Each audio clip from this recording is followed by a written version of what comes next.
Chop it up about Hendrix and Fayne Pridgon. Have you seen her before? You heard me? Dig. Jimi Hendrix had a brief but significant relationship with Fayne Pridgon during the early 1960s.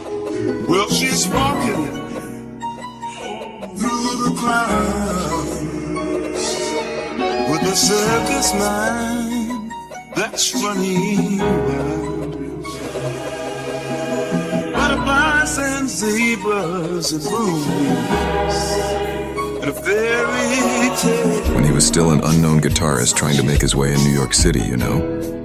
Fayne Pridgon was one of Hendrix's first serious thang-thangs you dig.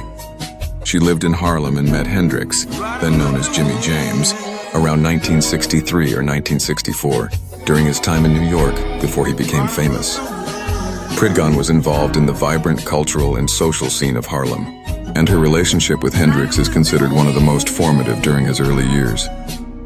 Fayne and Jimi reportedly lived together for a time in New York. When I'm sad, she comes to me with 1,000 smiles. She gives to me.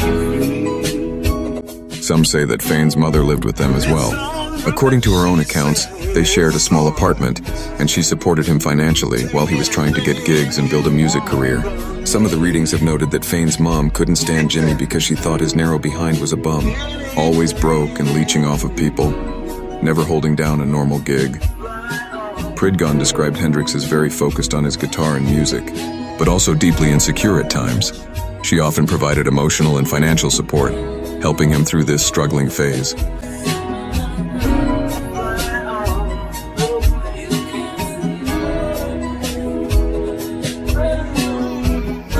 Their relationship, while affectionate at times, was also marked by instability. There were instances of conflict, including Hendrix's use of substances and erratic behavior. Pridgon has claimed that he could become jealous, and that their arguments sometimes turned physical. It's sad, but I have read that in some cases Hendrix was very abusive with some of his women. But let me get back on task. That's another freaking story, cuz eventually, their relationship ended due to the instability and Hendrix's increasing involvement in the chaotic nightlife and drug scenes, eventually meeting up with Linda Keith and Chaz Chandler, who orchestrated his trek to London. Although their relationship was relatively short-lived and occurred before Hendrix's rise to stardom, it played an important part in his formative years. Pridgon remains one of the key figures who witnessed his transformation from a struggling musician into the icon he would eventually become. Fayne got around, it seems, and Hendrix would never have been able to lock it down. Perhaps they were too much alike. But that is all in the past. Gone so fast. Once first, now last. Holla at your boy and like this video if your voice is loud enough, cuz. And if not, then bloom, then rot. I am Mufakin Mr. Farabee, yo, peace out.